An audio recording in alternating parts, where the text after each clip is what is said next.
En el repaso a los libros de la Biblia, tenemos hoy con nosotros el Cantar de los Cantares. Leo el versículo primero, Cantar de los Cantares, el cual es de Salomón.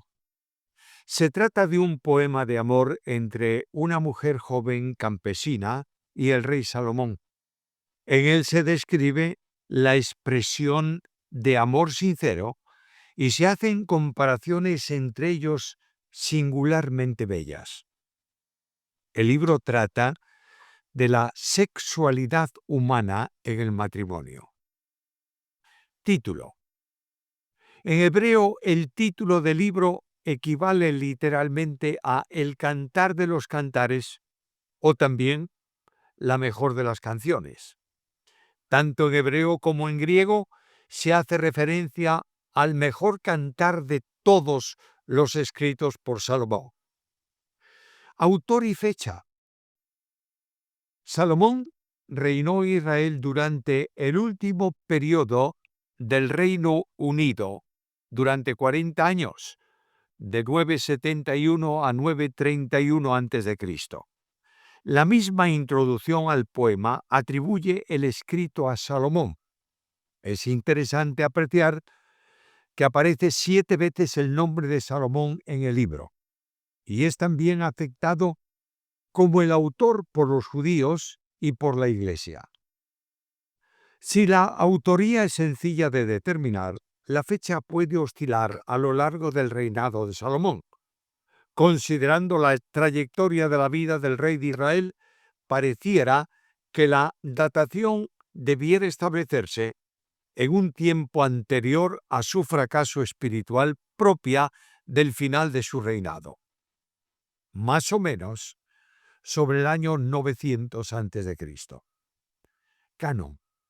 Hubo una etapa de duda entre los judíos sobre si el libro debía ser considerado canónico o no.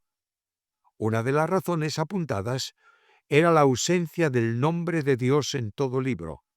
Por esa causa, era considerado uno de los 5 antilegómena, no tanto por duda de autor, sino por carecer, según la tradición hebrea, de valor religioso.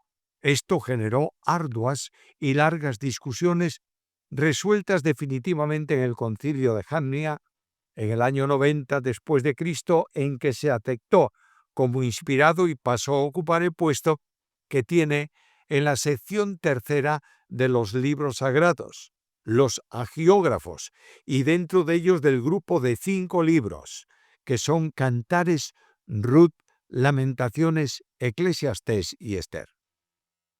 La Iglesia lo aceptó acogiéndolo en el canon de la Escritura. Entorno histórico.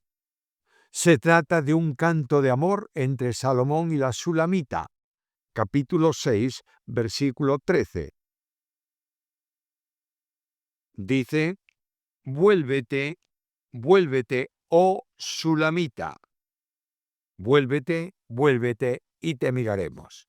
Sin embargo, no hay mención específica de ella, ni nominal, ni familiar, ni territorial. Posiblemente sea una mujer joven, residente en algún pueblo con un nombre parecido como el de Sunem, situado a unos 5 kilómetros al norte de Jezreel, en la zona sur de Galilea. Para algunos, se trata de la hija de Faraón, oculta bajo el nombre de la Sulamita, pero no hay evidencia para esta afirmación. La idea de que pertenecía a una familia que servía a Salomón y cuidaba de sus viñedos, uno de los cuales estaba en Baal-Jamón, cerca de los montes del Líbano, es una sugerencia, pero no tiene una firmeza absoluta. Es posible que Salomón conociese a la joven en alguna visita a sus posesiones y que se enamoró de ella proponiéndole matrimonio. Ella dudó un tiempo y finalmente se casó con el rey. Hay referencias que no son necesariamente principales en el libro, como es la referencia genérica usada varias veces a las hijas o doncellas de Jerusalén, que pudieran ser parte del servicio femenino de la casa de Salomón y que en su trabajo tapizaron con afecto la litera del rey, mencionada aquí en el capítulo 3 y versículo 10. El cortejo de la boda se describe de la forma habitual entonces, con la presencia de los valientes del rey, equipados con sus armas. Capítulo 3, versículos 6 al 11. Están presentes también los familiares de la esposa. Capítulo 8, versículos 8 y 9. Se aprecia la celebración de la boda en la ciudad y el tiempo siguiente en la residencia de Salomón en Jerusalén. Capítulo 3, 6 hasta el capítulo 7, 13. El Cantar de los Cantares comprende un tiempo mínimo de un año, ya que se menciona 2 veces la primavera, la primera de ellas en el capítulo 2 y la segunda en el capítulo 7. Interpretación. Generalmente se han seguido 3 modos interpretativos. Primero, el alegórico, que fue el sistema más utilizado tanto por los judíos, que consideraban que el libro era una alegoría sobre la relación de amor entre Dios e Israel, pasando luego al cristianismo, que siguió la misma línea, inicialmente a través de los padres, remitiendo al lector a las obras de Hipólito, de Orígenes, de Teodoreto, de Ambrosio, Jerónimo, Agustín, Gregorio Magno, etc. Incluso algunos teólogos considerados conservadores del siglo XIX favorecen esta forma interpretativa. Segunda, forma literal. Siendo sin duda el sistema hermenéutico más seguro, no puede entenderse el libro simplemente como una canción de amor sin la más mínima intención de transmitir otra cosa que el amor correcto entre un hombre y una mujer, conforme a lo establecido por Dios para el matrimonio. Para el sistema literal absoluto, se trata simplemente del registro histórico de un hecho acaecido entre Salomón, el rey de Israel, y una joven, la Sulamita. El libro presenta el desarrollo del amor sano en el matrimonio. No hay duda alguna que el amor físico, correctamente utilizado y empleado, desarrollado en el ámbito del matrimonio, está claramente establecido y es honrado por Dios como el que lo estableció en el principio. Tercera forma interpretativa, literal aplicativo. Es la forma más segura de interpretar el Cantar de los Cantares. Hace honor a la interpretación literal, pero no obvia la aplicación a Cristo y a la Iglesia, puesto que el apóstol Pablo lo hace así en su epístola a los Efesios, donde luego de la exposición doctrinal utiliza la ilustración del matrimonio como de tipo de Cristo y de la Iglesia, Efesios 5:32. Esta interpretación exige la limitación de la aplicación a lo que concuerde con la lección espiritual que se detecta en el texto, sin llegar en modo alguno al alegorismo y sin que la aplicación afecte a todos los detalles contenidos en el mismo. Bosquejo. Quiero proponer el siguiente para el análisis exegético del texto bíblico.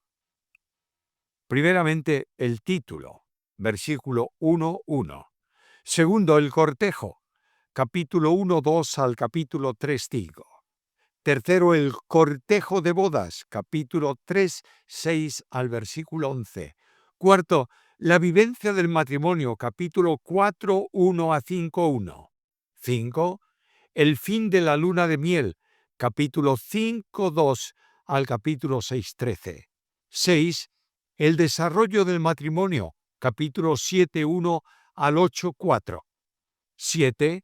La estabilidad del matrimonio, capítulo 8:5 a 14. Ahora debemos entrar, como siempre, en Cristo en el libro. Cristo es el núcleo de la Biblia, el centro de cada libro.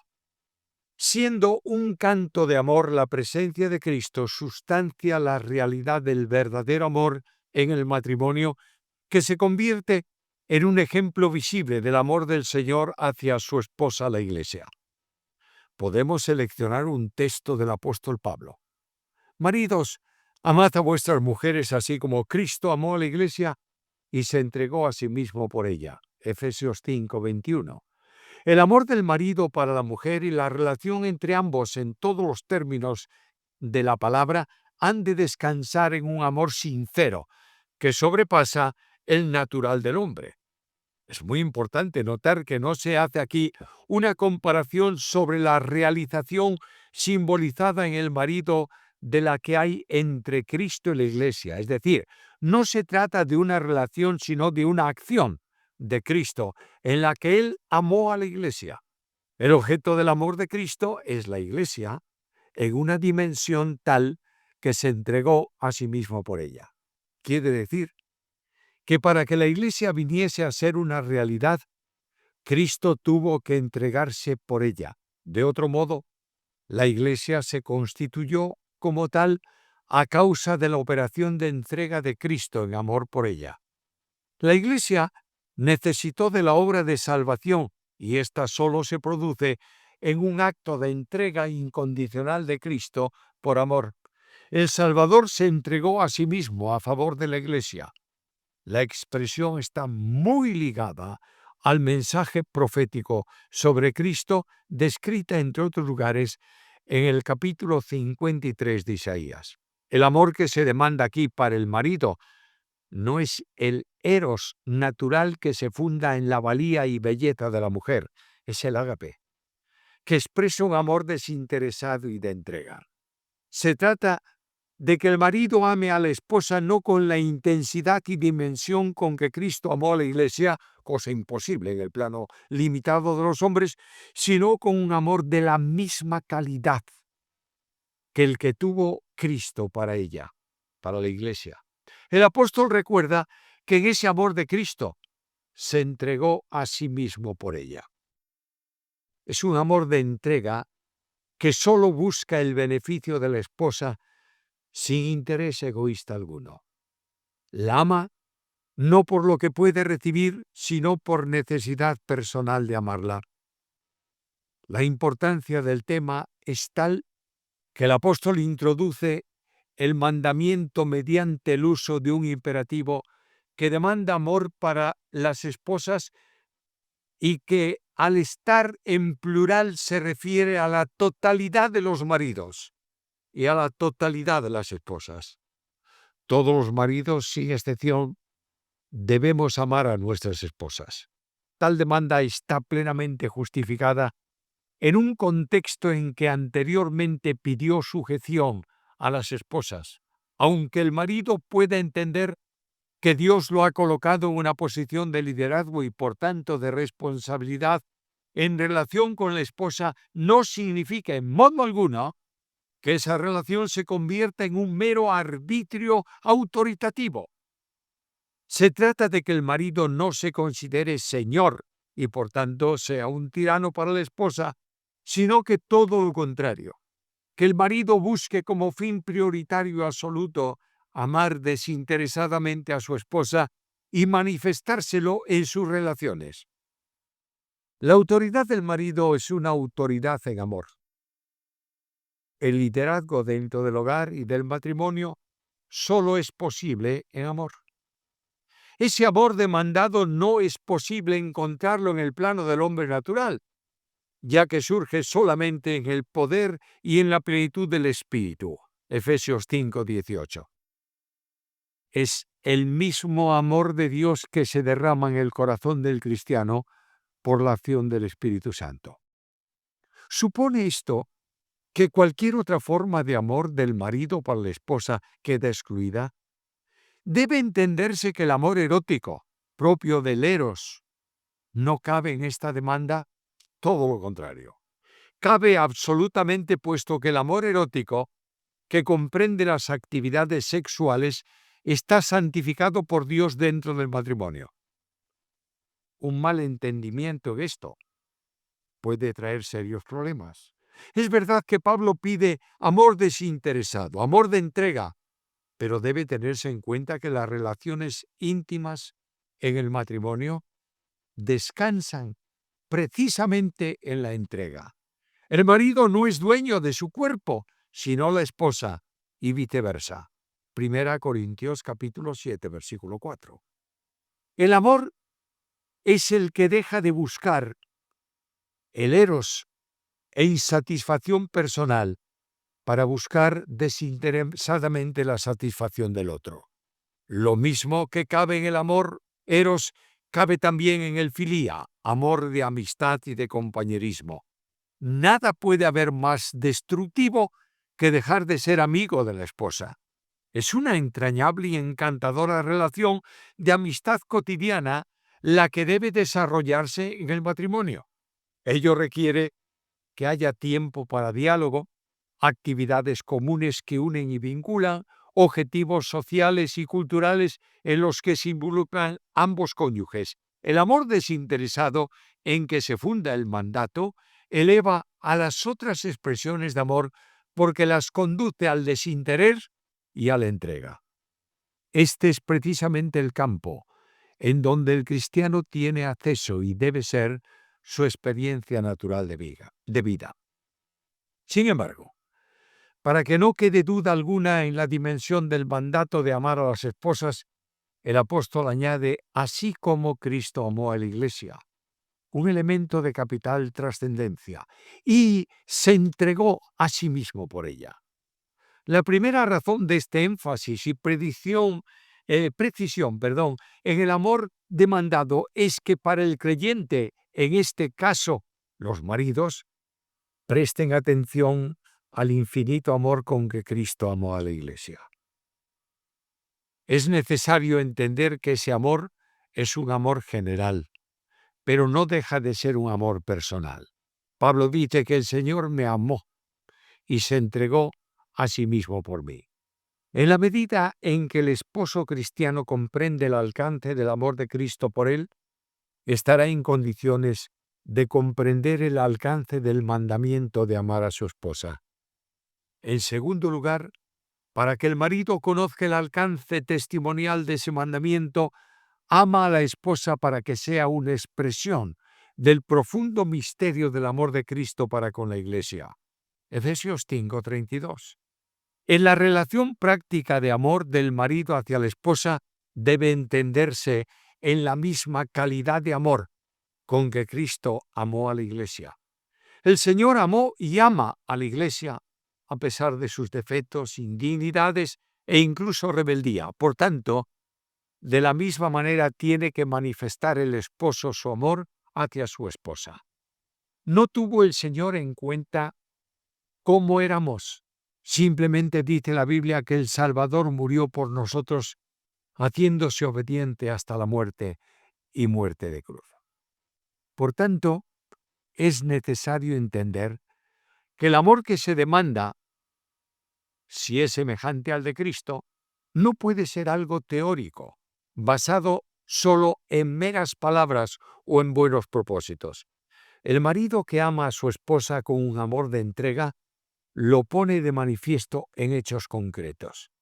Si se ha de seguir el ejemplo de Cristo, el Señor se entregó renunciando a todos sus derechos, ya que siendo en forma de Dios, no consideró esa condición como algo que debía ser mantenida, sino que se despojó a sí mismo en un acto supremo de entrega incondicional.